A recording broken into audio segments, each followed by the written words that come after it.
am like leaning demisexual, I think. So it takes a lot more than just looking at a person for me to be like, yes, wanna fuck. Well, hi there, cool cats and kittens. My name's Anthony. I'm gonna be setting up an OnlyFans model today on a date. Her name's Allison Chainmail. She hasn't been on a date in a while, as I'm supposing most of you haven't because of the pandemic. She also suffers from an autoimmune disease, so we made sure to take extra precautions on today's date. Let's get started. Your first man is Chet. Chad. Chet is a screenwriter, and he's currently working on a movie about a wizard that owns a dive bar. Brent is 28. He is a lighting and video technician for live events. Chet, Brent.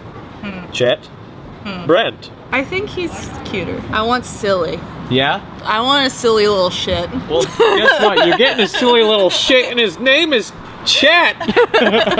You're going on like a YouTube show date. I felt a little odd about it at first, but I warmed to it. I am excited. it's definitely different. It's a good story nonetheless. First dates suck because the demisexual thing, they kind of expect things to move at a certain pace, you know? Like, I hate the end of the first date where they're like, hey, can I kiss you? Like, I'm like, can you just not touch me? I have like touch weirdnesses too. Like, I don't like people touching me. It takes a while to get there to be like comfortable with greeting me or touching me or anything. And then if you say, no, I would rather not kiss you, they never talk to you again. So like, if you don't meet these like certain expectations and beats, they think you're not interested in them just because you didn't want to follow that formula. This happens like every time. If a man doesn't have a read on the expectations, he's just gonna assume the expectations or whatever he wanted them to be. Well, I know, I hate that. I hate that too. I hate it too. But you know how I fix it? I fix it by setting it up beforehand. And what I love to do is I actually like to get on the phone with somebody before I go on a date. You know what I'm thinking about right now? Are you gonna make me call him? He's literally waiting to know if it's him or not.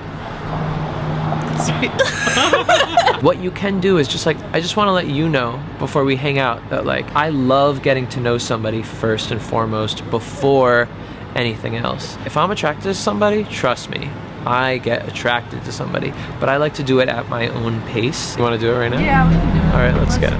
Oh, we're doing this. Oh God, what do I say? Oh God, what do I do? Hello? Hey, Chet? Hey, this is him. Hiya. Hey, how's it going? My name is Allison. Nice to meet you, Allison. He showed me my options and I thought you might be cool. Oh my God, I was holding my breath. Oh boy, here's the call. I thought it would be cool to talk to you a little bit because dating makes me very nervous, especially when there's like all these like expectations and whatnot. I like taking things kind of slow. That first date thing always kind of freaks me out with, you know, people expecting it to go a certain way and follow a certain formula. And yeah, I'm kind of with you on that. It's just like, it's a lot of pressure and it's not very fun if you're pressurized. I'm with you. Just hang out. Yeah, see you tomorrow. But Alright, see you tomorrow. bye. Boop. How did that feel? Weird. Yeah. It definitely takes a lot of the pressure off. We still have to go through the whole him finding out I'm a cam girl thing. Why is that a bad thing? I don't know, I just worry about that, man. It's like I have to give a lot of guys on the internet a specific amount of attention. I'm scatterbrained. I have so much ADHD in my brain right now, I don't know what to think yet. Here, let me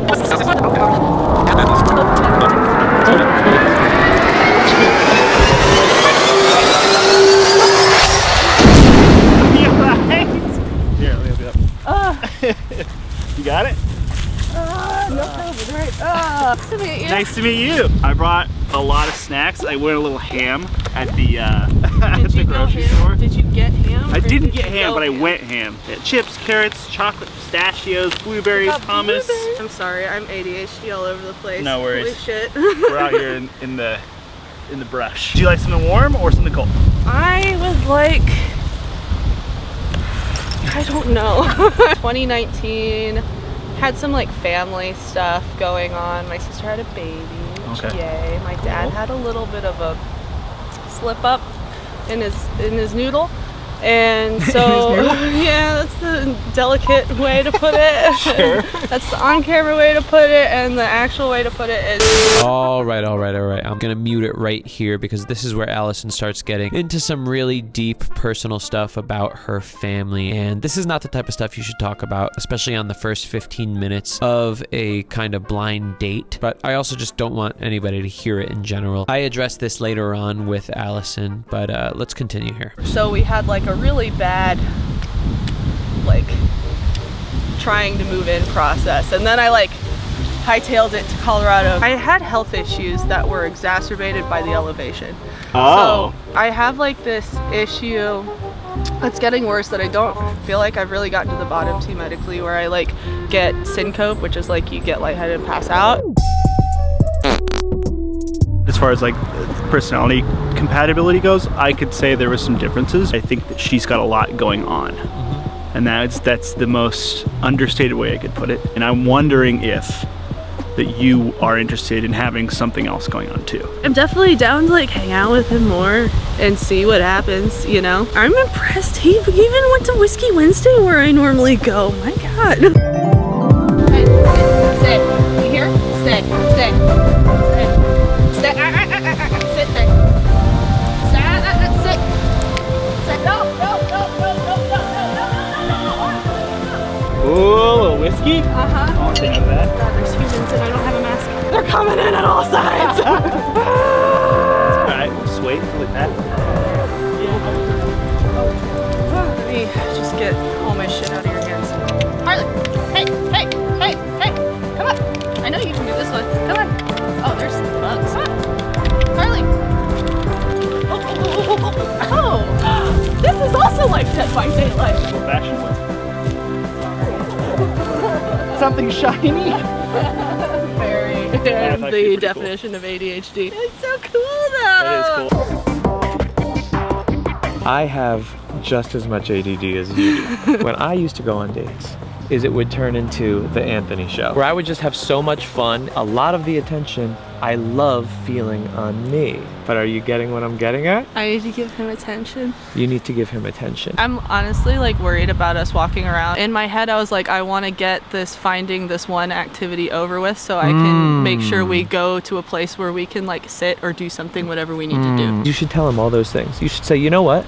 I want to do this walk, but one, I'm concerned about your leg. I'm concerned about the dog. I'm concerned about all this stuff.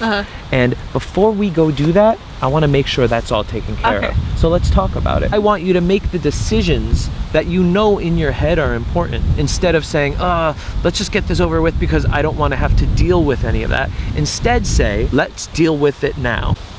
So how do you feel about shit? I'm curious. About shit. About this. About. Yeah.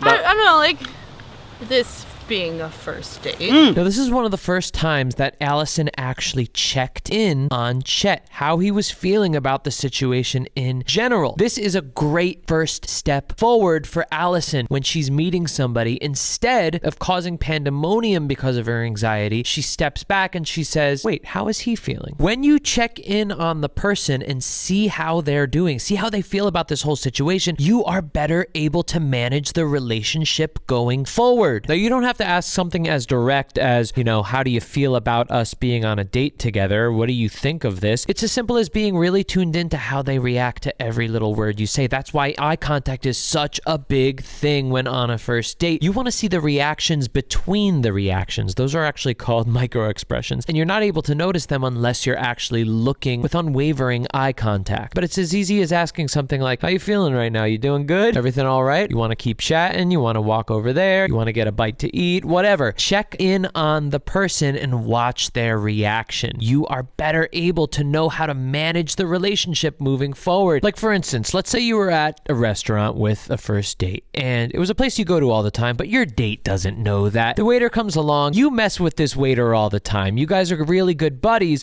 but because it's kind of an inside joke, you don't say it to your date. Your date later on is wondering, what the hell? Why is why is my date being such a douche? To the waiter, I don't know if I like this person. You wouldn't know it the entire time that your date was silently judging you and never wanted to see you again because of some silly misunderstanding. But what if you said, how you feeling right now? Everything okay? It might have enabled them to go, nah. And you say, no, tell me, what's going on here? And they could say, I don't know, it was kind of weird the way you interacted with the waiter. No, John? Oh, I'm old friends with Johnny. Johnny's my buddy. Oh gosh, we've been joking like that for years. That was it? That was the whole problem? Yeah, that was the... Anyway, you get what I'm saying. Manage the interaction, check on how the person's feeling, use really strong eye contact. You are going to be able to fix so many situations. Allison, you know I'm talking to you right now. In the future, check in on people. It helps so much. I know, I have ADD. I cause problems everywhere I go. Good job, Allison. Anyway, moving on. Bye-bye. You know what I mean? Yeah. Because, like, I am in Las Vegas. Yeah. So... I think the Vegas part would be probably the deal breaker for me. Yeah. Yeah. But that's just kind of... Yeah. Everyone's different with that kind of stuff. That's fair. That is fair. Yeah. But, I mean, you know. If I end up back in LA, yeah, perhaps. Do you feel like you want to tell him about oh shit cam girl job? I haven't. That hasn't come up, has it? Yeah. Fuck. Yeah, I probably should. Because I think I definitely want to get that out there if we're going to hang out again. Yeah, we could talk about it. What time is it? it is 3 o'clock. 3 o'clock. I should probably get going soon. I gotta set up for a podcast tonight. Oh, what kind of podcast? We're doing, it's called Trash Mountain. Trash Mountain. Her podcast is called The Slutrepreneur. She talks about like OnlyFans and That's cam a good girl name. stuff. Yeah, it's a great name. Slutrepreneur. Talks about like selling your panties online and stuff. Cool. And I was like, give me in on this business. yeah. Well, I mean, I already am a cam girl, so like I was like, yes, taking notes. Nice. Yep. Wow. What? Yeah, I guess I've just been. Wow. I kind of unplugged too from online because I used to do it a long time ago. Wow. All right. Well, having a fun drive back. What's your YouTube channel, by the way? Allison Cheney. Allison Cheney. That's a good name. All right, I'm gonna add you. Yeah. Since you don't watch YouTube. Right. Well. Yeah. That was a fun time. Yeah. I'm glad we got to go stumble down some hills together. Yeah, it was fun. I'll see you later. Bye. I thought it was going pretty well. Really like him. I want to hang out with him more, but it's kind of disappointing. But I mean, I get it. Not everybody likes long distance shit. I mean, I think we were vibing. I feel like had I been in LA and accessible, he might have been down. You don't think the cam girl thing? No. Okay, cool. I was like, I didn't think. I don't think it was the cam girl thing. Here's what I think. Yeah. I believe there's 2 different types of divulging. Now, there's one part of divulging like being a cam girl, right? Where that's your lifestyle. That's what you love to do. That's like something that I think you would want to talk about on a first date and get that out of the way. Then there's parts that I think are like a second date. Yeah. Thing. Family matters, family issues that you're going through. That is the type of divulging that I think could throw off a person at first when they are just getting to know somebody, because they're wanting to like connect, and when they hear that stuff they go, okay, well, wait a second, now I'm thinking about that. What goes on in her life beyond that? If we wanted to make it really simple, let's talk about positive divulging, kind of negative or neutral divulging. I have a feeling that might have been a thing for him that might have gone, it's like throwing me off a little bit. Everybody has those things in their life. Everybody. Yeah. Okay? But it's about kind of like when to let that. What do you think about that? I don't think you're wrong. I'm just an overshare. I want to still be who I am, 100%. But if I learn to deliver certain areas a little bit more crafty, I think that would be able to communicate myself better on first dates. It's been so much stuff the last 2 years. I haven't figured out how to like navigate questions like oh, where have you been? Well, I moved here and I moved here and I moved here. You know, there's all this like underlying trauma from the last guy and whatnot. Parts of where that dynamic didn't go well was that he kind of resented a part of me. I have noticed a little bit of a pattern where I lay everything out up front with people just to like weed out anybody who might not want the whole package. I'm a big personality. Yeah. And I've accepted like that some people aren't gonna like me. I don't want a person who would be like,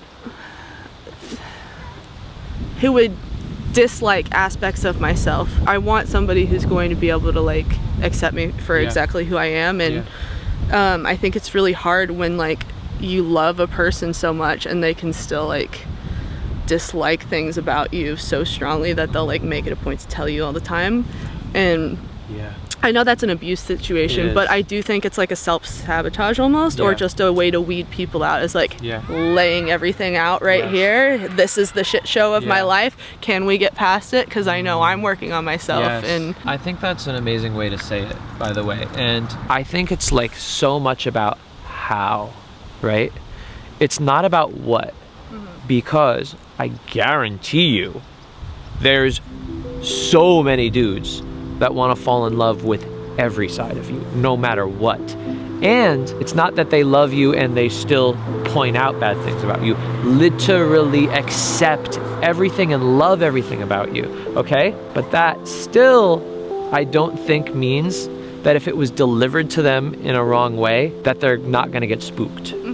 Is the person that I'm gonna meet, is the person that I wanna be with, the person that I really think is right for me, is that person gonna love all sides of me? Or are they gonna get disappointed? Am I gonna date that person and then a month down the road, they're gonna find something that they think is horrible? And it's so, so important to know that you are enough. And that sounds like such a cliche thing, but in order to actually meet that right person, you actually need to go in there believing that what you're bringing to the table is exactly what they're looking for. And if it's not the case, that's okay, move on, because you are eventually going to find that person. Because if you're going in half-cocked, I don't know why I said that word. I don't think that's the right term. But if you're going in and you don't have that headspace, like that person is going to really be down with everything that you're bringing to the table, then they're not going to be down with everything. The reason why Allison throws everything up in front is because she's not sure if that person's going to like it. So she wants to throw it out there and almost sabotage. She calls it throwing a grenade into the interaction. I call myself a fucking grenade. Like I will grenade a person. If they're not vibing with me, I'll be like, all right, let me just like, like blow this thing. And that's exactly what it is. And this goes for you too. Listen, if you don't believe that everything about you, if you don't love everything about you, the negatives, the vulnerabilities, as well as the strengths, it's almost like purposely scaring away the person that wants to fall in love with you.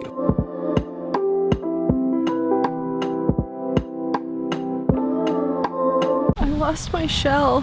I forgot about my shell. No!